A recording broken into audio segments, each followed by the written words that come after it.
All right, right now we are going to do one last problem. This is, I don't even know what I'm going to title this one, but this is 7.2, and we're just going to do one FRQ here, okay? All right, let's read it, and then we'll go. Let's attack this problem, and then afterwards, you're going to work together as groups and kind of collaborate a little bit, okay? But this is very important for tomorrow. We know that bags of Reese's Pieces contain exactly 40% that are orange. Okay, question. As terms of notation, that 40% are orange, what would that be notation-wise? Yeah, P, right? Good. Both of y'all are right.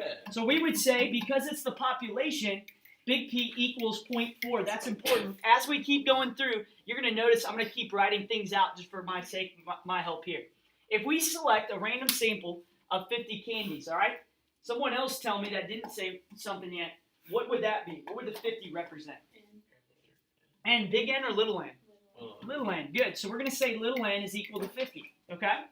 What is the probability that the sample will give a result within 2 percentage points of the true value? Okay? So what is the probability that the sample will give a result within 2 percentage points of the true value? Now, this is a little weird. Okay?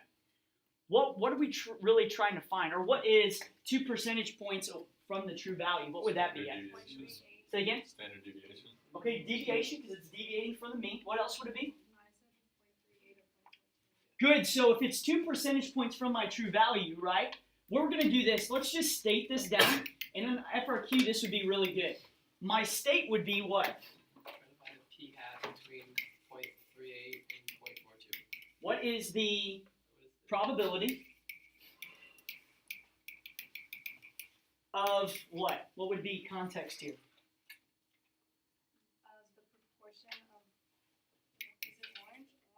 Proportion of the sample, which is what? What's the proportion of the sample?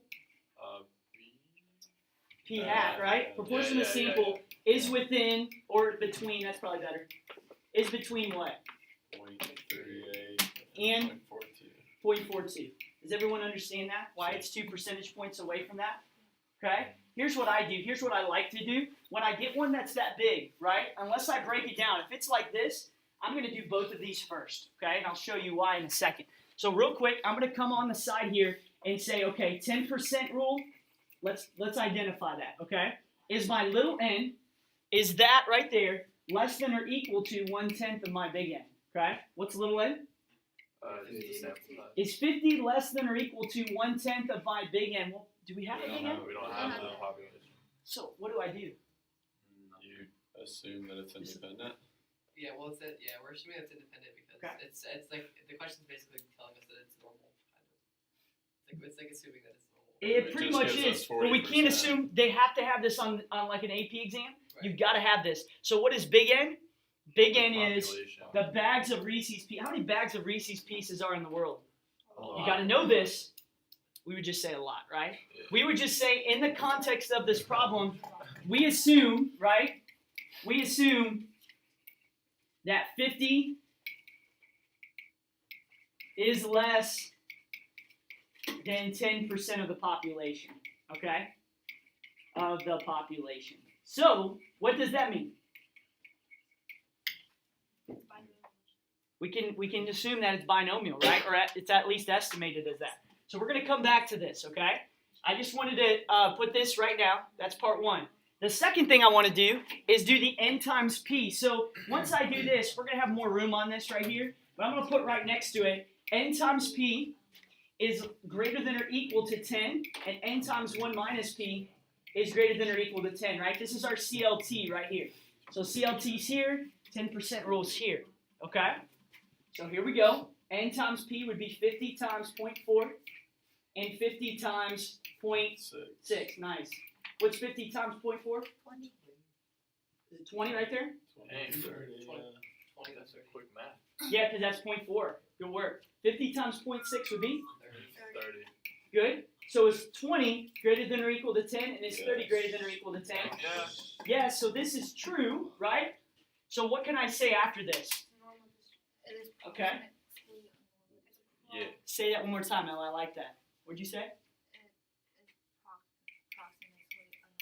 Due to the CLT, I'd write it out, but due to the CLT, we can approximate the, what do we call this again? Sample distribution as what? Normal. As normal. As approximate the sample distribution as normal, that's fine. As a normal distribution, okay? All right, man, that's really good right there. Now, we did all the hard stuff first, because right now we said that this right here, we can approximate the binomial. We said this approximates as normal. Guess what? Once I establish all this, we just go straight into the stuff we already know. You say, Coach, what do you mean by that? Well, let's talk about this right here, okay? So we'll continue this. So now we can go into what is the mean of p hat. What's that formula? Fantastic, okay? So because of that, what is mean of p hat? 0.4. 0.4. Excellent, okay? Now, can I use the standard deviation formula? It's the standard deviation of p hat, right? Okay, this is, remember, the square root of p times 1 minus p over n? Yes. Can I use this? Sure. Yeah. Why? Put the standard deviation left and right of the The mean. 10% rule. Because the 10% rule is true, right? Since the 10% rule is true, it allows me to have the opportunity to use this. Because we approximate, right, that we can use That the it's standard independent, deviation right? binomial. Say again? That it's independent. Correct. Since we assumed it's independent, we Yes. can use the standard. Perfect. And you could say that, really. You don't have to. You saying this right here allows me to know that I can use this, okay? All right, so then we just plug and chug, right? So this would be the square root of 0.4 times 0.6 all over 50, right? Someone throw that in real quick. Almost done here.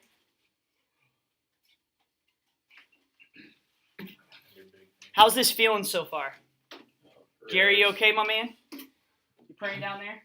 I got you. I got you. Good on one, that. Jerry. I got you on that. Just helping you out. We're good. What do we get on that? Can't believe it. Can't believe my eyes. Yeah. Don't practice this 14? Probably not before games. Practice like every morning. Really? Should we draw that if it's a FRQ? Right here, this part, Should we use that or no? I would every single time. Okay. Because you don't know what they're going to be grading on, and that's what's tough. So if when in doubt, let's put it down, okay? That's why in this, they may not need you to do the 10% rule, because like with what Matthew said, you kind of can see that, but just still put it down just in case, okay? Write it down, write it out. How do you know, like, how can you assume independence in this question? You can't, can you? But what did we do to show that we Is that the can? 10% rule? That's why we can, again, may not be exact, but this shows us that we have a large enough sample, right, that we can estimate, right? Remember the Reese's or the Starburst I like, where I took a Starburst orange out, and it does impact whether I get an orange again. However, the sample is so large, 10% rule, that we can assume that we can approximate that and be pretty doggone close. What do we get here? 0.069. Okay, watch this. Why can I draw this? Why can't you? Why can I?